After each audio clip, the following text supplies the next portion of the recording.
라브4 투명 코팅 시공 모습 보겠습니다. 여기는 엔진 부분이고요. 이런 부분 모두 코팅이 되었습니다. 염화칼슘이 알루미늄 부품에 닿아버리면 백화현상이 발생되죠. 여기 앞쪽 멤버 부분인데요. 여기 홀 속에는 투명 코팅제와 이너 왁스를 이용해서 안쪽 시공이 되었습니다. 눈길 주행을 해보면 하부 면적 100%가 염화칼슘으로 변복이 되죠. 특히 타이어 주변은 타이어 회전력에 의해서 이곳 전부가 염화칼슘으로 변복이 된다, 이렇게 생각하시면 됩니다. 여기는 앞바퀴 휠하우스 있는 부분이고요. 자동차 부식은 녹이 나는 곳은 딱 정해져 있습니다. 여기는 염화칼슘이 많이 묻죠. 하지만 염화칼슘이 흐르는 곳이죠. 이런 곳이 염화칼슘이 머무는 곳인데요. 자동차 부식 방지를 하고 싶으면 염화칼슘이 흐르는 곳보다는 염화칼슘이 머무는 부품 속이나 바닥면 속, 부품과 부품 사이 이런 곳에 꼼꼼하게 코팅을 하신 것이 훨씬 좋습니다. 머플러 코팅 모두 했습니다. 머플러 코팅을 해도 부식은 되겠지만 하지 않은 거에 비해서 10배는 좋다, 이렇게 보시면 되고요. 머플러 코팅을 할 때는 최소 600도 이상 되는 내열 페인트를 이용해서 시공하시면 됩니다. 투명 코팅 장점을 보겠습니다. 투명 코팅은 철로 된 곳에는 방청 코팅이 가능하고요. 전기장치나 센서, 커넥터 부분에는 절연 코팅이 가능하죠. 그래서 요즘 차량에 가장 적합한 코팅제다, 이렇게 보시면 되고요.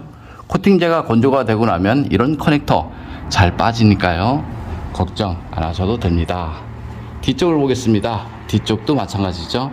이런 케이블이 있습니다. 케이블이 있는데 이거 같은 경우는 이렇게 케이블이 그대로 다 노출이 되어 있습니다. 여기 뒤쪽 서스펜션 마찬가지죠. 염화칼슘은 볼트, 너트 이런 사이로 다 스며드니까요. 이런 곳에 두껍게 하는 것보다는 이런 작은 틈새 이런 곳에 꼼꼼하게 코팅하신 것이 훨씬 좋습니다. 여기 절단면 부분, 이런 부분은 페인트를 칠하지 않고 출고를 하죠. 그래서 출고된 지 얼마 지나지 않으면 100% 부식이 날 수밖에 없다, 이렇게 보시면 됩니다. 페인트를 칠하지 않으면 부식은 반드시 발생이 될 수밖에 없고요. 이런 상태에서 하부 세차를 하거나 눈길 주행을 하게 되면 부식은 빨라질 수밖에 없습니다.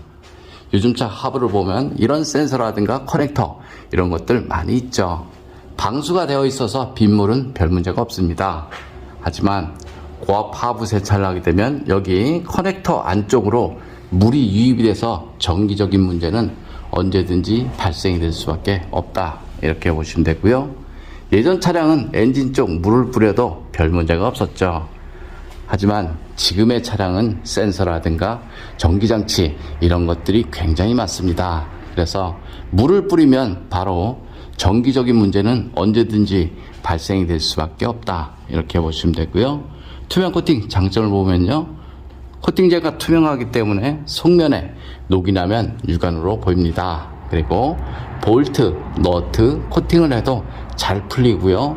무상 수리 받는데 지장 없으니까 걱정 안 하셔도 됩니다.